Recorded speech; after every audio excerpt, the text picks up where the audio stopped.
शिक्षण, राजकारण, सहकार आणि सामाजिक काम अशा विविध स्तरावर काम करून सर्वसामान्य माणसाच्या मनातील एक हक्काचा नेता बनलेले आणि रोजगाराच्या दृष्टीने रोजगारदाता ठरलेले वेंगुर्ल्यातील सामाजिक कार्यकर्ते तथा लोकनेते M.K. गावडे यांचा वाढदिवस उद्या साजरा होत आहे। या निमित्ताने ब्रेकिंग मालवणीच्या माध्यमातून त्यांच्या कार्याचा घेण्यात आलेला धावता आढावा। राजकारणाचा उपयोग सहकाराच्या माध्यमातून नागरिकांच्या उन्नतीसाठी करणारा एक नेता। 3 वेळा पक्षांतर केलं, मात्र ते माझ्यावर अन्याय झाला म्हणून नाही। मी नेहमीच राजकारणाचा उपयोग सहकाराच्या माध्यमातून नागरिकांच्या उन्नतीसाठी, लोकांना रोजगार निर्मितीसाठी केला, असे ठामपणे सांगत आपल्या राजकीय कारकिर्दीत नेहमीच अग्रस्थानावर राहिलेले सहकार कृषी या क्षेत्रातूनच आर्थिक विकास होऊ शकतो, ही विकासाची नेमकी नाळ पकडून सिंधुदुर्गात बेरोजगारांना रोजगार निर्माण करून देणारा दूरगामी विचारांचा नेता, सहकार क्षेत्रातील मार्गदर्शक, भारताचे माजी कृषी मंत्री शरद पवार यांचे शिलेदार मधुसूदन केशव गावडे म्हणजेच M.K. गावडे। सहकार, शिक्षण, समाजकारण आणि राजकारण यासह विविध क्षेत्रात सिंधुदुर्गातच नव्हे तर महाराष्ट्रात M.K. गावडे यांनी आपली एक वेगळी ओळख स्वकर्तृत्वावर निर्माण केली।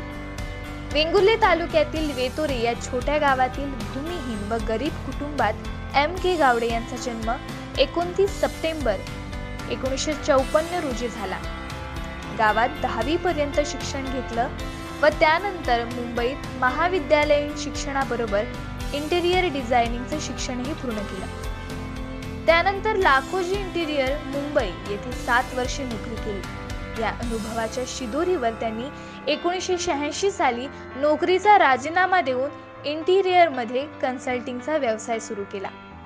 त्यानंतर स्वतःची कंपनी काढली व मोठमोठ्या कंपन्यांबरोबर काम केलं। याच दरम्यान योगायोगानं माजी मुख्यमंत्री वसंतदादा पाटील यांचे PA निरूभाई सिंग यांच्याशी संपर्क आल्यानंतर वसंतदादा व शालिनीताई यांच्या नेतृत्वाचा प्रभाव गावडे यांच्यावर पडला व तेव्हापासून राष्ट्रीय काँग्रेस पक्षातून मुंबईत सुरुवात झाली M.K. गावडे यांच्या राजकीय कारकिर्दीला। त्या काळात मुंबईत कोकणी माणसाचा कल शिवसेनेकडे असताना श्री गावडे यांनी काँग्रेसचे प्रभावीपणे काम केले। यानंतर सांताक्रूज वरून मुलुंड येथे राहायला आल्यानंतर माजी महापौर R.R. सिंग यांच्या माध्यमातून शरद पवार यांच्यासोबत काम करण्याची संधी मिळाली। त्यावेळीपासून गावडे यांच्यावर शरद पवार यांच्या नेतृत्वाचा एवढा प्रभाव पडला की पुढे काँग्रेस पक्षात काम करत असताना विविध पदे त्यांनी भूषवली। सन 1987 नंतर वेतोरे सातेरी मंदिर बांधणे, शाळा बांधकाम आदी सामाजिक कामांमधून त्यांचा गावाशी संपर्क आला। 1991च्या दरम्यान त्यांनी कोकणात आपले सामाजिक व राजकीय काम सुरू केलं। आपल्या जन्मगावी काहीतरी करून दाखवण्याच्या उद्देशानं काम करीत असताना काँग्रेस पक्षानं त्यांना विभागीय अध्यक्ष, तालुका उपाध्यक्ष, तालुकाध्यक्ष ही पदे दिली। 1995 व 1998 अशा 2 वेळी त्यांचे विधानसभा निवडणुकीत उमेदवारीचं तिकीट निश्चित होणारच एवढ्यात गटबाजीच्या धोरणातून दिल्लीत त्यांचे नाव मागे पडून दुसरेच नाव जाहीर झाले। मात्र नाराज न होता ज्यांना तिकीट मिळाले त्यांचे प्रभावीपणे त्यांनी काम केले। त्या काळात सातत्याने विविध निवडणुका झाल्या। पुन्हा एकदा नाव निश्चित होणार असे असताना 10 जून 1999 ला शरद पवार यांनी काँग्रेसमधून बाहेर पडून राष्ट्रवादी काँग्रेस पक्षाची स्थापना केली। शरद पवार यांच्या नेतृत्वावर विश्वास असल्याने राष्ट्रवादी पक्षात जाण्याचा त्यांनी निर्णय घेतला। त्यानंतर शरद पवार यांच्या मार्गदर्शनाखाली काम करत असताना जिल्ह्यातील विधानसभा मतदारसंघ अध्यक्ष, जिल्हा उपाध्यक्ष आदी पदांवर प्रभावीपणे काम केलं। दरम्यान सहकारातून जनतेचा आर्थिक विकास होऊ शकतो या धोरणातून त्यांनी राजकारणाला सहकाराची जोड देत सहकारामध्ये जास्त काम करण्यास सुरुवात केली। सिंधुदुर्गात सामाजिक राजकीय काम करीत असताना त्यांनी सातेरी सोसायटी अध्यक्ष, वेंगुर्ले तालुका खरेदी विक्री संघ अध्यक्ष आदी पदांवर कामाला सुरुवात केली। दरम्यान सामाजिक कार्यकर्त्या प्रज्ञा परब व त्यांच्या सहकारी वेंगुर्लेत महिला काथ्या कामगार औद्योगिक सहकारी संस्थेत काम करत असताना या संस्थेला ऊर्जिता व्यवस्था देण्याकरिता श्री गावडे यांनी हातभार लावला आणि संस्थेचे विस्तारीकरण केले. केरळ येथील भारत सरकारचा कॉयर बोर्ड, जिल्हा उद्योग केंद्र, कृषी विभाग, बँका यांच्या माध्यमातून प्रशिक्षण व प्रत्यक्ष सुमारे 40 पेक्षा जास्त काथ्या युनिट जिल्ह्यात निर्माण करून टाकाऊ काथ्यापासून शेकडो लोकांना त्यांनी रोजगार उपलब्ध करून दिला आहे. याच अनुषंगाने त्यांनी अनेक सहकारी संस्था, महिला संस्था, पतसंस्था यांची निर्मिती केली.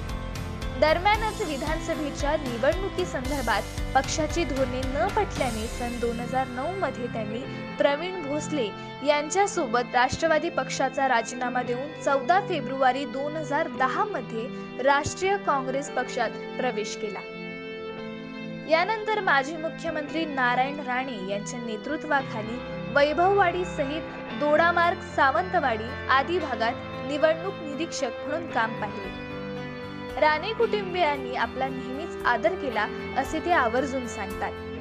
यानंतर आंबा, काजू, जांभूळ, करवंदे अशा अनेक उत्पादनांवर प्रक्रिया व्यवसाय सूर्यकांता औद्योगिक सहकारी संस्थेच्या माध्यमातून करून अनेक उत्पादने बाजारात आणली. काजूवर प्रक्रिया केल्यास त्यातून रोजगार निर्माण होऊ शकतो हे लक्षात घेऊन महाराष्ट्र शासन, कृषी विभाग व सहकार पणन यांच्या सहकार्याने MK स्वयंरोजगार व MK फाउंडेशन या संस्थेच्या सहकार्याने शेकडो तरुणांना प्रशिक्षण देऊन अनेक नव्याने 100 पेक्षा जास्त काजू युनिट सुरू केली. जिल्ह्यात पश्चिम महाराष्ट्रातून दूध येतं, परंतु जिल्ह्यात मुबलक पाणी व मुबलक चारा असताना दुग्ध व्यवसायाला व्यावसायिकतेच्या दृष्टीने शेतकरी पाहत नाही. त्याकरिता जिल्हा सहकारी दूध संघ या संस्थेचं पुनर्जीवन केलं. या संस्थेच्या अध्यक्षपदाची धुरा श्री गावडे यांच्याकडेच 2012 पासून आहे. यशवंतराव चव्हाण प्रतिष्ठानच्या कोकण विभागीय समितीवर कोषाध्यक्ष म्हणून काम पाहिलं. 2016 मध्ये त्यांनी वेंगुर्ले तालुका सहकारी खरेदी विक्री संघ अध्यक्ष म्हणून काम पाहिलं. त्यांची पत्नी सौ माधवी गावडे या सर्व त्यांच्या उपक्रमास नेहमीच सोबत असतात. दरम्यान 12 जुलै 2018 रोजी शरद पवार यांच्या विचारांचा पगडा गावडे यांच्यावर असल्याने त्यांनी पुन्हा राष्ट्रवादी काँग्रेस पक्षात प्रवेश केला. पुढे पक्षाच्या माध्यमातून व सहकारातून रोजगार निर्मिती करण्याचा त्यांचा मानस आहे. सहकारात काम करत असताना माजी कृषी मंत्री शरद पवार, माजी उपमुख्यमंत्री अजित पवार, राष्ट्रवादीचे प्रदेशाध्यक्ष जयंत पाटील, रामराजे निंबाळकर, दिलीप वळसे पाटील, माजी मुख्यमंत्री नारायण राणे, विलासराव देशमुख, अशोक चव्हाण, विक्रमसिंह पाटणकर, सुनील तटकरे यांचे त्यांना बहुमोल सहकार्य लाभले. येणाऱ्या विधानसभा निवडणुकीत श्री गावडे हे आपले हक्काचे आमदार असावे अशी भावना तमाम वेंगुर्ले वासियांसह मतदारसंघातील जनतेकडून व्यक्त होत आहे. त्या दृष्टीने पक्षाचे कार्यकर्ते व त्यांचे सहकारी मोठे प्रयत्न करीत आहेत.